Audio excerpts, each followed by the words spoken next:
Alright, so this is a review of the NZG Liebherr A954C in OBM livery, which is a special colored livery.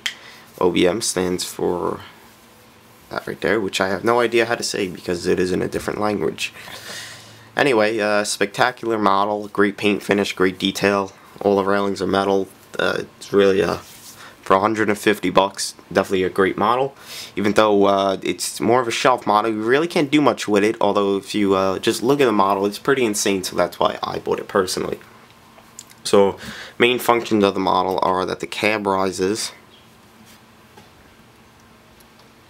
like so, and then the boom extends out, raises and lowers, and then the stick extends out and extends in. And this is a hard review to do because of the size of the model and how it is, but bear with me and it'll be fine. But I have to move the camera around a little bit. So we're going to start off at the undercarriage, and you can tell this one is wheeled, and that's what I like about it a lot. And we focus the camera right over here, and like I said, bear with me here. This one is kind of hard to do. You can see the wheels are very, I guess you could say they have some thin rubber to them, which I like a lot. I think it looks very different, so to say. And the tires themselves are flat, and that's what I like most about them. They roll very smoothly, as you could tell, and the rubber is pretty hard, but I guess that would be ideal for, you know, this this machine. What I also like are how the rims are so big.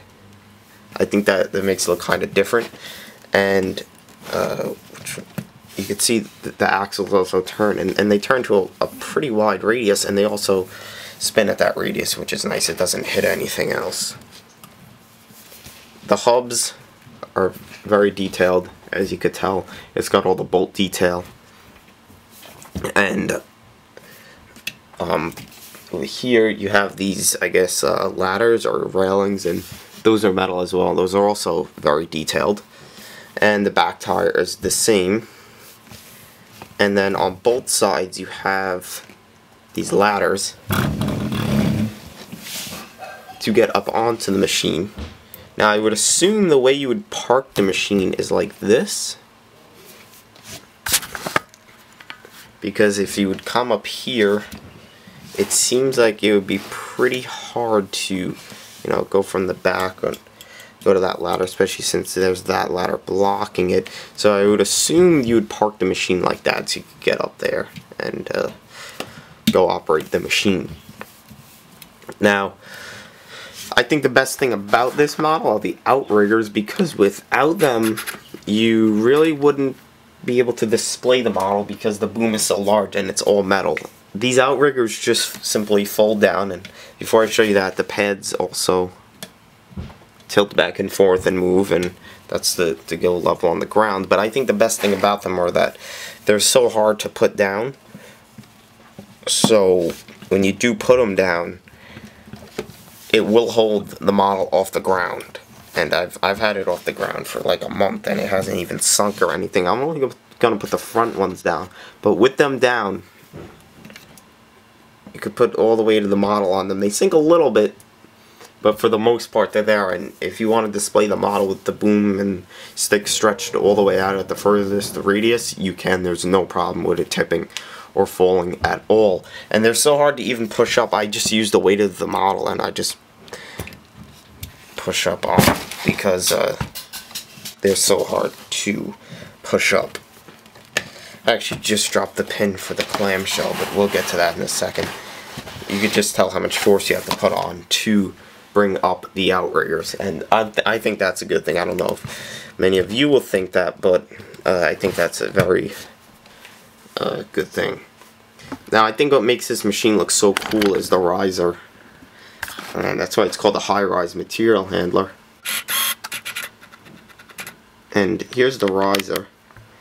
You could tell it's not really too detailed, just got the bolt detail to where the bolts would connect. I think that's the coolest part on the model. I think it really gives it its unique look. It's definitely a different model, I have to say that, and I think it's one of my nicest. Now, the bottom half of the model is blue, and then there's some green parts, and I'll talk about that later. But anyway, getting to the more detailed parts of it. These ladders you see right here are to access the car body on the machine or the house, and then this ladder right here goes to the cab. And these are all metal, and they're also very detailed, like you could tell. Here you can see how they're all metal, and I think that the all metal part of them makes them look nicer, because they also make them look nice and thin, and they make them to look to scale as well.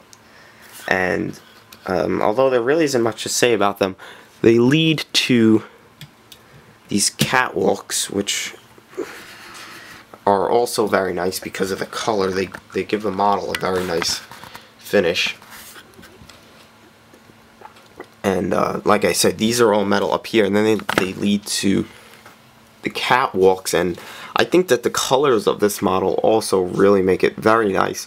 And the overall look of the catwalks, just from right here, although there really isn't too much detail on them, I think the overall look of the catwalks really make the model what it is. Now, coming to the cab riser and the cab, it's very simple.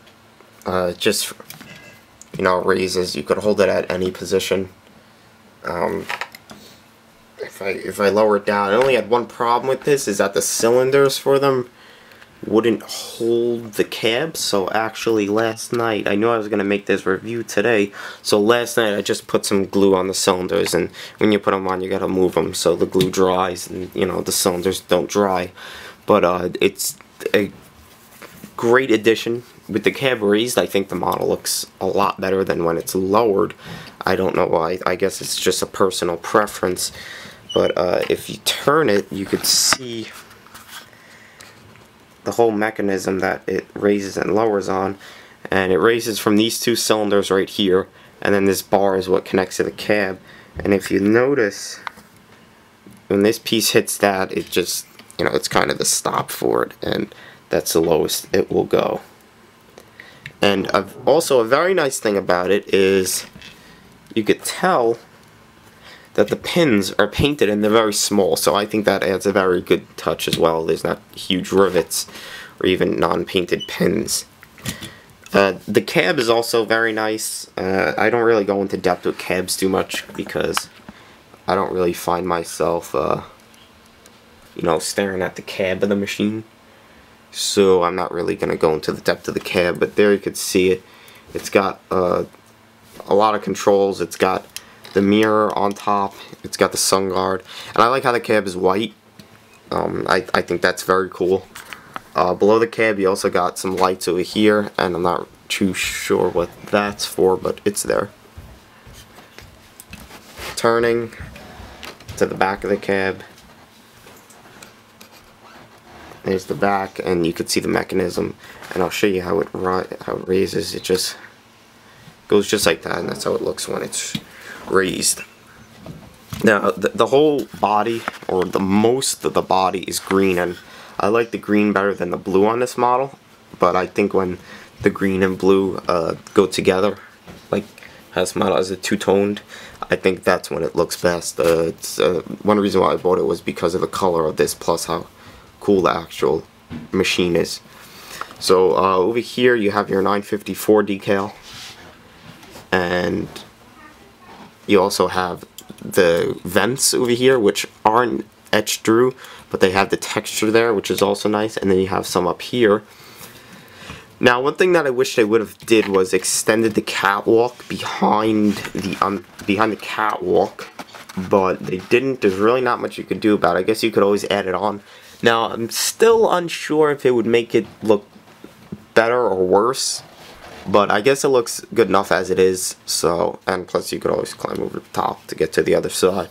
But it would have been cool if they would have extended it over the back so you could go around to the other side of the machine without walking down it. Who knows if someone that actually owns the real one did that or not, but it would be cool if they did. Now, I think the cool thing about the counterweight is all the decaling, because it looks very nice, as you could tell. The OBM livery is probably one of my favorites because it's green and blue.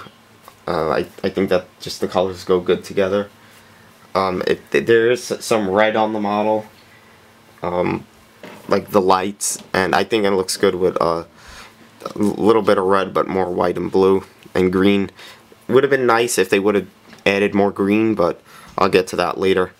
On the right side, you have more of the OBM decals and the Liebherr decals, and you could tell all the railings are painted blue, and then the caps for all the fluids are blue, and the little step over here is blue. And then coming to the top of the model,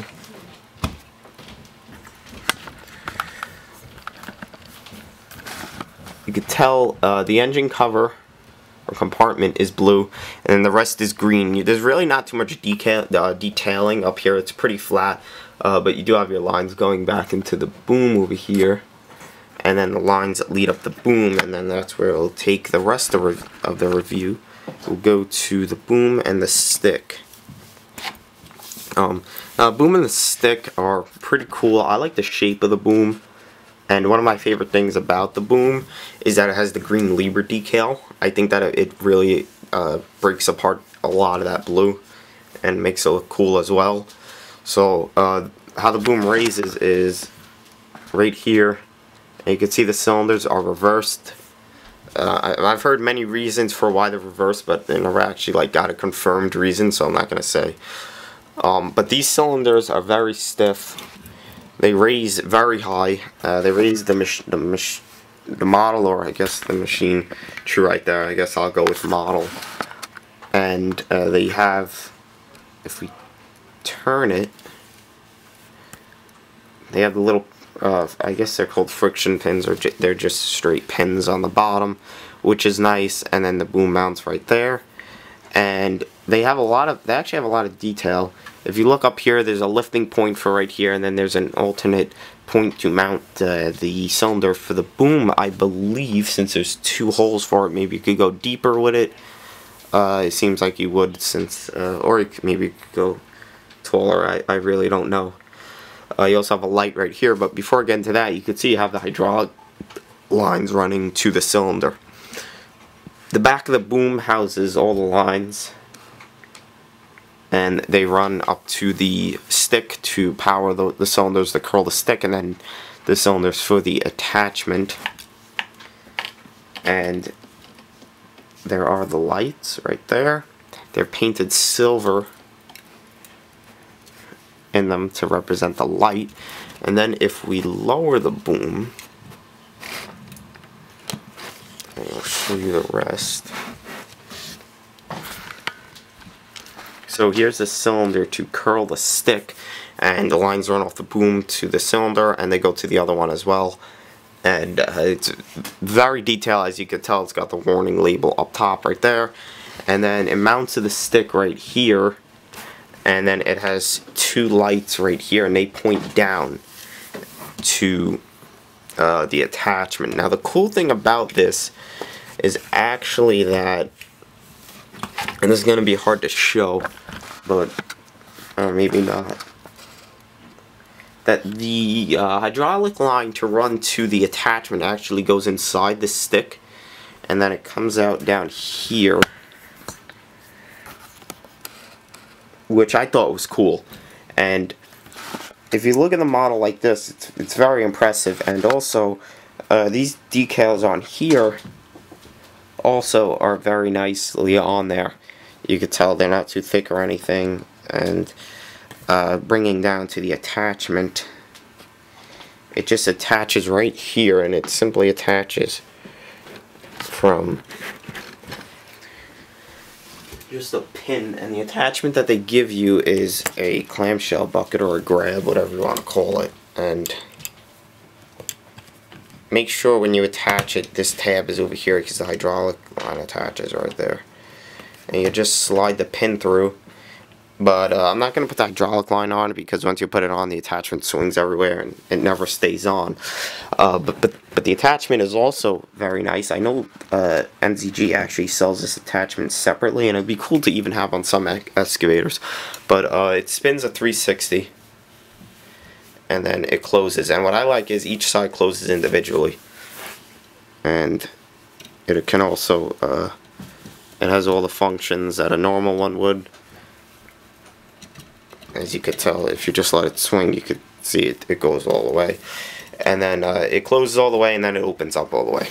So that's also very cool. The only thing about it are the pins aren't painted on them, but it's gray. You could always go get some gray paint. So now that you've seen the model, you can tell it's a very nice one. I like it a lot. Honestly, it just sits on my shelf. But it looks very nice on the shelf, and for 150 bucks, I think that I definitely got a good deal on it. Like I said, it doesn't really do much. It probably wouldn't do much in the average collector's, you know, like the average dirt model collector's shelf, but I really like it. I think for 150 bucks, it was definitely worth it. Especially for the colors and the functions of it. It's a different model. And I think that's why I like it so much. It's not the model that you see everyone has. I choose this color over the Liebherr color because there's only 300 of these made, and I've seen the Liebherr model livery out there, and I never bought that, and I bought this one the second I seen it, so I think that I mainly bought it for the color plus the design of it. So I hope you liked the review. It's a big model also. There's my hand next to it. So for 150 bucks, you also got a very large model. So hope you liked the review.